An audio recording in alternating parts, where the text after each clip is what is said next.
প্রিয় দর্শক, আমি যে বাডিং গ্রাফটিং করব, আপনার কীভাবে করতে হয় আমি আগে এই যে চামড়া ফেলে নিয়েছি। ভিডিওটা শুরুর থেকে অবশ্য করতেছিলাম, যে ক্যামেরা ধরে রাখছে সে লোক বুঝে কম। আমি এখন একটা অংশ চাকু দিয়ে কেটে নেব। খেয়াল করে দেখুন, এই যে এই কেটে নিলাম। এই অংশটাকে আমরা এখন এইখানে বসাবো। খেয়াল করে দেখুন, বসিয়ে আমরা পলি দিয়ে পেঁচিয়ে দেবো।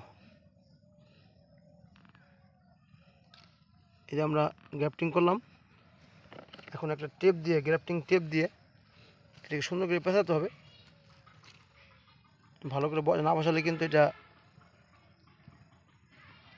অ্যাড হবে না গাছের সাথে। এই চোখটা ভালো হয়নি, আর একটা চোখ নেব। এত বেশি মোটা কাটা যাবে না, মানে এভাবে কাটতে হবে যাতে করে গাছের সাথে পুরোপুরি অ্যাড হয়ে থাকে।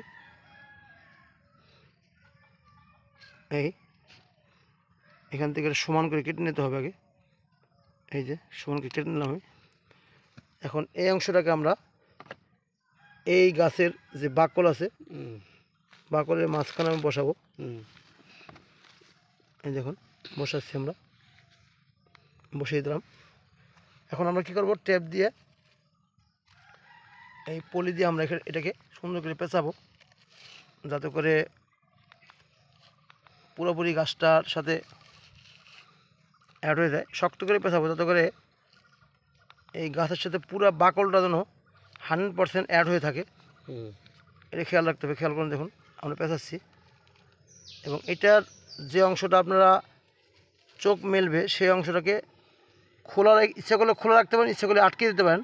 তো আটকে দিলে 3-4 দিন পর আবার টেপটা কাটতে হবে। তো আমি খোলা রাখলাম, মানে আটকাই দিলাম না। এই যে যেখানে আমরা গ্রাফটিংটা পেঁচাচ্ছি, এই জায়গাটা খুব শক্ত করে বাঁধতে হবে, যাতে করে গ্রাফটিং অংশটা খুব শক্তভাবে গাছের সাথে অ্যাড হয়ে থাকে, খুব দ্রুত যেন গাছটা ফুটে যায়। তো আমরা কিন্তু উপর থেকে গাছ কাটিনি, গাছ কিন্তু পুরো আলাম আছে। খেয়াল করে দেখুন আপনারা, গাছ কিন্তু আমরা কাটিনি, একটু শক্ত করে বেঁধে দিলাম। এই যে আমাদের বাঁধা হয়ে গেল। এখন এই গাছটাকে আমরা ঘুরিয়ে পেঁচিয়ে আমরা একেবারে গিটতে যেভাবে দেয় সেভাবে দেওয়ার চেষ্টা করবো, যাতে করে গাছটা উপর দিকে না উঠতে পারে। এখন অনেকে প্রশ্ন থাকতে পারে যে এই সিস্টেম কেন করেন। এটা হলো সবচেয়ে গ্রাফটিংয়ের সবচেয়ে বেস্ট পদ্ধতি। আমাদের গ্রাফটিং হয়ে গেল। তো দেখতেই পাচ্ছেন এখানে প্রত্যেকটা গাছই কিন্তু আমাদের এই যে বাঁকা করে দিচ্ছি। এই যে এখানে কিন্তু একটা গাছ আমরা কেটে ফেলছি মাথা থেকে, বাকিগুলো বাঁকা করে দিচ্ছি। বাঁকাগুলো দিলে কী সুবিধা হয় এটা আপনাদেরকে আরেকদিন পোস্ট করে দেখাবো। ভালো থাকবেন সবাই। আল্লাহ হাফেজ। আল্লাহ হাফেজ। আসসালামু আলাইকুম।